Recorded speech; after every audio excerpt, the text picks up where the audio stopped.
Punjab duck आज आहे 7 मार्च 2025.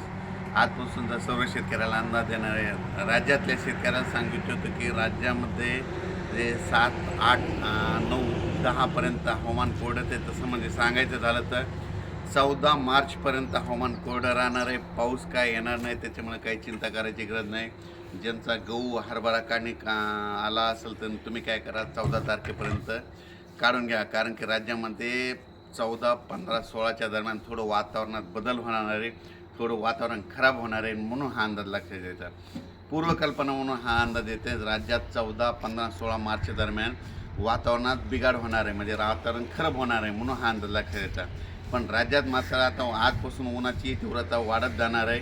रात्रीच्याला थोडी थंडी राहणार आहे, पण 14, 15, 16 मार्चला राज्यात वातावरणात बदल होणार आहे, म्हणून हा अंदाज लक्षात घ्यायचा आहे. ज्यांचा गहू हरभरा काढणी करायची असेल, तुम्ही काय करा, 14 तारखेपर्यंत तुम्ही गहू काढून घ्या.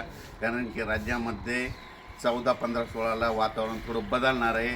म्हणजे खूप काय असं नाही पडणार, पण थोडं वातावरणात बदल होणार आहे, म्हणून हा अंदाज लक्षात घ्यायचा. अचानक वातावरणात बदल झाला तर लगेच एक मेसेज दिला जाईल. धन्यवाद.